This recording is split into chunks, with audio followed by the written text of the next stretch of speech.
네, 안녕하세요. 중국과 함께 사는 길을 평생 연구하고 있는 한중 다문화 가정의 차코페페입니다. 네, 중국의 5번째 직할시가 어디가 될 것인가 라는 주제를 가지고요. 드디어 벌써 4번째 영상을 촬영하게 됐습니다. 영상을 찍는 내내 이 음성 때문에 정말로 좀 골치가 아픈데요. 여기저기 장소도 옮기면서 그렇게 촬영을 하고 있습니다. 이 시청을 하시는 데에 영상 때문에 불편한 부분이 있으신 모든 분들께 먼저 대단히 죄송하다는 말씀을 드리겠습니다. 네, 중국의 직할시 5번째 직할시 영상은요, 여러분께서 1편하고 2편을 안 보시면은 3편부터 이해하시는 데 조금 지장이 있을 수 있습니다. 그러니까요, 1, 2편을 꼭 시청을 해주시기를 바라고요. 이번에 4편에서는요, 저희가 지금 직할시로서 언급이 되고 있는 도시가 한 10개 정도가 있다. 그 10개 정도 중에 지난번에 얘기를 했던 게 어디였죠? 우한을 가장 먼저 알아봤습니다. 거기에 이어서 이번에는 시아먼이라는 도시, 한국말로 샤먼 이렇게 씁니다. 그 도시에 대해서 한번 살펴보겠습니다. 네, 먼저 사진을 한번 봐보겠습니다. 보시면은요, 굉장히 높은 빌딩에 굉장히 깔끔한 이 도시 모습, 그리고 바다의 아름다운 모습이 펼쳐져 있습니다. 예, 다음 사진을 한번 보실까요? 예, 샤먼이라고 하면은 이런 그 유럽풍의 어떤 건물들이, 그리고 바다 건너편에는 이 현대적인 어떤 고층 빌딩들 잘 어우러진 그런 아름다운 도시다 라고 생각을 하시는 경우들이 참 많습니다. 예, 그 다음 사진 한번 봐보실게요. 여기는 이제 샤먼에서 굉장히 유명한 쫑샨루라는 길입니다. 이 길에서는요, 흰색 건물들이 좌우로 쭉 늘어섰는데요. 굉장히 긴 그 쇼핑 거리를 형성을 하고 있고요. 샤먼에 놀러 가시는 분들이 절대로 빠뜨리지 않고 꼭 찾는 그런 거리이기도 합니다. 굉장히 샤먼의 독특한 그런 매력이 더 빛을 발하는 그런 곳이 것 같아요. 자, 그러면은요, 이어서 한번 중국 지도상에서 샤먼이 어디에 위치하고 있는지를 한번 봐보겠습니다. 예, 이 중국 남쪽을 지금 확대를 한 거고요. 우상단에 샹하이가 보입니다. 그 다음에 지도의 중하단 쪽에 홍콩, 중국말로 샹강, 이 홍콩이 보이시죠? 그리고 타이완 섬도 옆에 보이고 있습니다. 이 샤먼이라는 곳은요, 이 타이완과 중국 대륙에서 마주보고 있는 그 위치에 떡하니 자리를 잡고 있는 그런 지리적인 위치를 가지고 있습니다. 예, 이 지도를 조금 더 확대를 해서 한번 살펴볼게요. 이 샤먼을 좀 더 확대를 하면은요, 샤먼이라는 도시는요, 사실 가장 핵심적인 부분은 후리하고 스밍이라고 불리는 이 두 개의 이 두 개의 구로 되어 있는 섬 지역입니다. 이 섬 지역이 사실상 이 샤먼에서 굉장히 발달이 되어 있고요. 나머지 육지로 되어 있는 부분들은 조금 발전이 좀 덜 돼 있어요. 그래서 이 섬으로 되어 있는 곳과 육지로 되어 있는 곳이 다리로 이렇게 방사형으로 연결이 되어 있습니다. 그 다음에요, 이 샤먼의 좌하단 쪽, 그러니까 서남쪽에는 구랑위라고 불리는 이 작은 섬이 하나가 있습니다. 이 섬이요, 진짜 그 무슨 애니메이션에 나오는 것처럼 그렇게 아름다운 그런 섬이 하나가 있고요. 또 이제 샤먼의 동쪽으로 보면은 금문도, 찐먼다오라고 굉장히 유명하죠. 그 예전에 이제 한국의 금문고량주라고 하죠. 찐먼가오량. 이 금문고량주가 여기에서 나온다고 하거든요. 우리 옛날에 이제 타이완하고 군사적으로도 막 폭격을 많이 가해서 이렇게 여러 가지 이야기가 담겨 있는 그런 금문도가 바로 옆에 위치를 하고 있습니다. 네, 이 지도를 한번 계속해서 보시겠는데요. 지도에서 그 중상단 정도에 보시면은요, 제가 회색 그 V표를 해놓은 데가 있습니다. 여기가 바로 이 샤먼 베이잔이라는 곳인데요. 고속철을 타고선 가장 많이 내리는 고속철역입니다. 이 우리나라에서도 서울 부산 갈 때는 KTX를 많이 타잖아요. 그런데 중국은 한두 개 성 정도, 요 정도 거리는요, 비행기보다 이 까오티에 고속철이 더 빠릅니다. 그렇기 때문에요, 이 고속철이 굉장히 잘 돼 있어요. 대부분의 도시들에는요, 고속철역에서 내리시면 공항이 연결되기도 하고요, 지하철이 연결되는 경우가 많습니다. 그래서 이 고속철을 타고 이동하는 게 굉장히 편리합니다. 그 다음에 이제 우리나라 사람들이 샤먼 갈 때 이용했던 샤먼 공항이 어디에 있냐면요, 이 섬의 후리 안에 제가 이제 회색 표시를 해놓은 회색 빛 그 V자 표시를 해놓은데 보면은요, 샤먼 공항 표시가 있습니다. 여기가 이제 공항이고요. 그 공항 바로 서쪽으로 제가 이제 파란색으로 FTZ라고 되어 있죠. 이제 Free Trade Zone, 자유무역 지역입니다. 그래가지고요, 보세구보다 좀 더 진일보한 개념이라고 보시면 돼요. 그래서 요런 이제 그 굉장히 중요한 샤먼의 인프라들이 위치해 있는 모습들을 한번 간단히 말씀을 드려봤습니다. 이 샤먼이라는 곳은요, 사실 중국 역사에서 등장을 한 거는요 그렇게 얼마 되지가 않았습니다. 중국이 이 영국과 굉장히 그 아편 전쟁이라는 그 아픈 역사를 가지고 있죠. 그러고 나서 이 영국의 군함들이요 바로 위로 쭉 올라갑니다. 올라가가지고 이 난징이라는 곳에서 이제 조약을 맺게 되는데요. 그때가 이제 1842년 8월에 중국하고 영국 간에 이 조약이 맺어집니다. 그래서 이 조약을 통해 가지고요, 총 7개의 주요 내용을 서로 협의를 하게 되는데요. 그 중에 두 번째 내용이 뭐냐면은요, 5개의 항구를 개항을 해라. 청나라 정부한테 이 5개의 항구는 무조건 개항을 해라, 이런 거예요. 그러면 역으로 우리가 생각을 해볼 수 있는 건, 첫 번째, 당시 영국 사람들이 중국의 항구로서 굉장히 입지가 좋은 곳들을 이미 연구를 했었구나 라는 것을 첫 번째 알 수가 있고요. 두 번째로는 영국 사람들이 연구를 했던 이런 항구들이 무역을 하는 관점에서 봤을 때 굉장히 유리한 곳이었겠구나 라는 추정을 할 수가 있습니다. 이 5개의 항구는요, 순서대로 말씀드리면 광저우, 샤먼, 부저우, 닝보, 상하이, 이 5개의 항구입니다. 이 5개의 지역은요 대부분 영국과 이 난징 조약을 체결하기 전에는요 중국에서 그렇게 주목을 받던 지역이 아니었어요. 왜냐면 옛날 중국 사람들은요 이 바닷가를 굉장히 안 좋아했습니다. 바닷가에 가면은 뭐 무역을 할 일도 사실상 없었고요. 또 이제 수시로 이제 외구, 워커우라고 외구들이 와가지고 노략질하고 이러니까 이 바다라는 곳은 내가 에너지만 많이 쓰이지 뭐 얻는 것은 없다, 뭐 이런 느낌이 강했어요. 그런데 서양 사람들은 정반대의 사고 방식을 가지고 들어왔던 것이죠. 그렇기 때문에 청나라 정부에서는 당시 좀 반신반의하면서 그냥 개항을 해주면서 이거 개항을 하는 게 쟤네한테 뭔 의미가 있지? 약간 요런 분위기가 있었을 것 같습니다. 자, 여기서 이제 그 샤먼이 개항을 하게 되잖아요. 뭐 샤먼이 원래 아모이라는 이름으로 불리기도 하고 그런데 이 역사적인 내용은 또 다른 유튜브에도 굉장히 잘 나와 있으니까요. 그런 내용을 살펴보시고요. 저는 제 주제인 이 직할시로서 샤먼이 얼마나 적절한지 그 부분에 한번 초점을 맞춰가지고 살펴보도록 하겠습니다. 그러면은 샤먼의 주요 수치들, 항목별로 주요 수치들을 한번 살펴보실게요. 먼저 샤먼이라는 도시의 면적을 한번 보시겠습니다.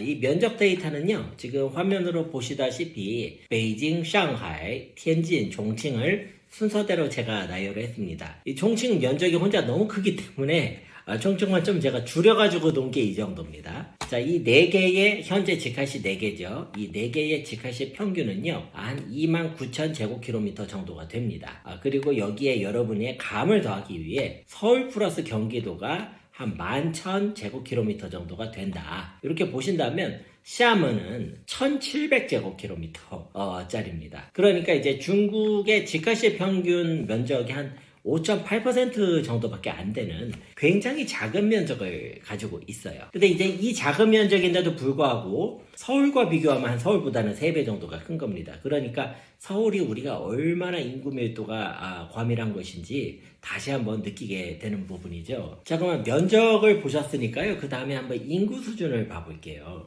방금 전에 이 샤먼이라는 곳이 서울보다 면적이 3배가 크다고 했었잖아요. 그런데 서울의 인구가 1,000만이 조금 안 되거든요.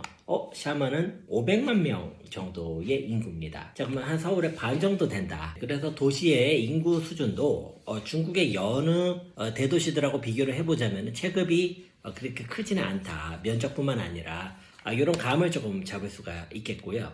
자, 이어서 그러면 경제 규모는 어느 정도가 되느냐 한번 봐보시겠습니다. 네, 샤먼의 그 경제 규모 GDP는요 6,400억 위안 정도가 됩니다. 무슨 말이냐, 1조 위안이 되지 않는다. 중국에서 이 1조 위안 클럽이라고 그래서 그거를 넘는 도시들이 뭐 몇 위까지 쭉 나오거든요. 제가 20위권 안에 들어가려면 그래도 이제는 한 1조 위안은 넘어줘야 돼요. 중국은 20위권 안에 들어가는 도시면 굉장한 도시들이거든요. 자, 그런데 이 샤먼이라는 도시는 20위권은커녕 30위권에도 못 들어갔습니다. 2020년 기준으로 34위를 기록을 해서 션양, 그 랴오닝성의 션양이 33위, 그 다음이 이 샤먼, 요 정도로 되어 있습니다. 샤먼은 전국에서는 34위를 기록했고요. 이 푸젠성 안에서는 3위 정도의 수준입니다. 즉 자기 성에서도 1등을 하는 도시는 아니다. 한번 보시겠습니다. 자, 이제 푸젠에서는 재미있는 게 이 성회 성의 수도는 푸조우라는 곳이에요. 인구는 한 800만 명 정도 되고요. 근데 이제 챈조우라는 도시가 인구 한 900만 명 정도 되면서 현재 경제 규모가 가장 큽니다. 사실상 이 푸조우하고 챈조우하고 서로 뭐 엎치락뒤치락 거의 뭐 같은 수준이에요. 그래서 이 두 개의 도시가 나란히 1조 위안을 돌파한 겁니다. 자, 그런데 샤먼은 거기에 비하자면은 절반을 조금 넘는 정도 수준의 경제력을 가지고 있다. 이런 특징이 보입니다. 즉 인구, 면적, 경제 규모 모두 그렇게 아주 크다는 느낌을 주기는 어렵다. 자, 넘어가서요. 인당 소득 수준을 한번 봐볼게요. 자, 소득 수준으로 보니 약 19,000불 정도가 나옵니다. 이것은요, 현재의 중국의 집값의 평균과 거의 일치하는 수준이다 라고 볼 수가 있겠고요. 이어서 부동산 가격 수준을 보시겠는데요. 자, 이 부동산 가격 수준이 놀랍습니다. 베이징, 샹하이하고 거의 비슷한 수준의 가격을 보이고 있어요. 즉 100제곱미터짜리 한화로 매입을 한다고 하면 약 9.3억 정도. 그래서 뭐 서울 집값하고 거의 큰 차이는 없다. 뭐 오르기 전 서울하고 비교하면은 훨씬 더 높은 수준인 거죠. 자, 요 정도의 수치를 보이고 있습니다. 샤먼이라는 도시가 어떤 이렇게 수치적으로 보면은 조금 더 정량적인 느낌이 객관적으로 보이지 않았을까 하는 생각이 듭니다. 네, 그래서요, 이 샤먼이라는 도시가 과연 5번째 직가시가 될 수 있을까? 현재 후보로서는 언급이 되고 있습니다. 그리고 이 샤먼이라는 도시가 옛날부터 굉장히 잘 살고 굉장히 좀 부유한 동네다라는 인식도 있었고요. 일찍부터 발전한 동네다라는 인식도 있던 도시입니다. 심지어는 이 도시가 계획 단열시, 지화 단례시 중에 하나이기도 합니다. 그렇다면은 이 샤먼이라는 도시는 과연 어느 정도의 경쟁력을 가지고 있을까? 그리고 중앙정부 입장에서 봤을 때 직갈시로 지정을 할 필요가 있을까? 한번 종합적으로 따져 보실게요. 자, 먼저 한번 경쟁 구도를 봐보겠습니다. 주변에 있는 도시들하고 어떤 경쟁을 하고 있느냐. 자, 화면을 한번 봐보실게요. 자, 멀리 정도와 총칭을 중심으로 한 서부 경제권이 있고요. 그 다음에 남쪽으로는 광동성에 있는 주강삼각주가 존재합니다. 샤먼의 북쪽으로는요, 장강삼각주, 상하이를 중심으로 장강삼각주가 위치를 하고 있죠. 자, 그렇다면 이 샤먼은 어떤 경제권에 속하냐면요, 중국에서는 해협 양안 경제권이라고 합니다. 양안이라는 말은 대륙과 타이완을 의미하거든요. 이 해협 양안 경제권은요, 뭐 주강삼각주나 장강삼각주처럼 큰 경제권은 아니에요. 네, 그래서 이 해협 양안 경제권이라는 게요, 우리나라에서는 약간 생소할 수가 있는데요. 쉽게 생각하시면 이래요. 우리나라는 지리적인 위치 때문에 중국의 이 동북삼성이나 아니면은 산동성 요쪽하고 교류하기가 좀 유리한 게 있습니다. 마찬가지로요, 이 샤먼 쪽, 이 푸젠성의 남쪽에서는요, 이제 민난위라고 그래서 민베이, 민난위 이런 게 있어요. 그게 사투리예요. 이게 타이완 쪽 사는 사람들하고 거의 같아요. 그래서 사실상 하나의 문화권이다. 이렇게 보셔도 될 정도입니다. 그러니까 교류가 뭐 우리가 생각하는 것 이상으로 굉장히 빈번합니다. 그래서 이제 타이완에서 돈 많은 사람들이 이쪽 와서 사는 경우도 많고 뭐 아무튼 그렇습니다. 자, 그런데 문제가 뭐냐면요, 이 해협 양안 경제권의 주도권을 누가 가지고 있느냐. 타이완 쪽에서는 당연히 타이베이 이 같은 도시가 있는데, 대륙에서는 아까 제가 말씀드렸죠, 푸조우하고 챈조우가 둘이 쌍두마차로 가고 있다고 그랬잖아요. 그러니까 샤먼이 약간 붕 떠버리는 거예요. 그래서 이 양안 경제권 자체에서도 의미를 발견하고자 했을 때 샤먼한테 몫이 안 갑니다. 그러니까 이 해협 양안 경제권을 좀 살려보고 싶다. 자, 그러면 자원이 샤먼으로 들어가기가 좀 애매한 게 있는 겁니다. 요게 하나가 있고요. 경제 규모가 어느 정도 커야지 이 도시를 직할시로 지정을 하면서 이 도시를 키워나가면서 주변 도시에 영향을 줘서 전체적으로 발전을 조금 더 이제 촉진시킨다. 이런 이 힘을 받게 되는데, 지금 이미 샤먼보다 덩치가 큰 도시들이 있잖아요. 자, 그렇기 때문에 이것이 조금 애매합니다. 자, 인구수 측면에서도 지금 갓 500만이 넘는 정도인데요. 자, 이 부분은 제가 좀 이렇게 이제 좀 종합적으로 한번 풀어보고 싶어요. 저는요, 이 샤먼 같은 도시는요, 중국에서 도시 발전을 연구하는 사람들 사이에서는 굉장히 중요한 사례가 될 것이다 라고 봅니다. 일종의 타산지석으로서 의미가 있다. 자, 뭐냐면은요, 원래 후젠에서는 샤먼이 최고로 잘 나가는 도시였던 건 사실입니다. 자, 그런데 샤먼의 아까 부동산 가격을 보시면 아시다시피, 자, 여러분 한번 생각해 보세요. 인구는 얼마 안 되는데 부동산 가격은 비정상적으로 높습니다. 자, 이런 도시들은 왜 이런 일이 생기는 걸까요? 자, 그것은요, 이 도시에 기득권 세력들이 너무 장벽을 높게 쌓아서 새로운 인구 유입이 어렵다는 뜻입니다. 자, 모든 중국의 대도시들은요, 주변 도시에 있는 인구를 흡수하면서 계속해서 도시가 경쟁력을 가져가는 거예요. 우리 한국의 예를 들자면 서울의 집값이 막 올라가잖아요. 그러면 살기 좋은 신도시를 계속 만들어줘야 되는 겁니다. 살기 좋은 신도시를 만들면 무슨 일이 생기죠? 수도권 쪽, 그 신도시가 있는 쪽으로 인구가 유입이 되는 겁니다. 그래서 막 대학 졸업하고 막 이제 사회생활을 하는 사람들이 내가 여기서 한번 살아볼만 하겠다 라고 만들어줘야지 그 도시가 계속 올라가는 거예요. 근데 샤먼은 그 작업을 거의 못 해버린 것 같습니다. 안 한 건지 못 한 건지. 자, 그렇기 때문에 어떤 새로운 기회를 찾는 사람들이 전부 다 전조후적으로 가고 있다. 이런 형국이 아닌가 싶습니다. 자, 그렇다면은요, 샤먼은 이미 이 지역 내에서 자기가 어떤 도시로서의 리더십을 잃어버렸다고 봐야 되지 않는가 라는 생각이 듭니다. 제가 이 지칼시 시리즈를 하면서요, 션전 편에서도 한번 말씀을 드릴게요. 왜냐면 션전은요, 이 샤먼하고 도시의 면적이 거의 비슷합니다. 근데 정반대의 길을 걸어갔거든요. 자, 그렇기 때문에 거기에서 한번 여러분이랑 한번 얘기를 해보려고 하고요.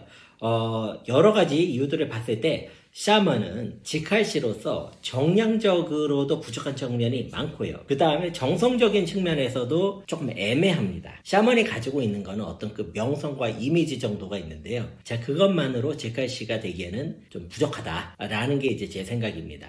자, 따라서 샤먼이 5번째 지칼시가 될 가능성은 아무래도 좀 낮다라는 게 제 의견이 되겠습니다. 네, 그 지칼시에 대한 이제 4번째 영상 시청해주셔서 대단히 감사하고요. 또 다음 편에 또 다른 도시를 연구를 함으로써 여러분들과 한번 나눠보도록 하겠습니다. 시청을 해주셔서 대단히 감사합니다.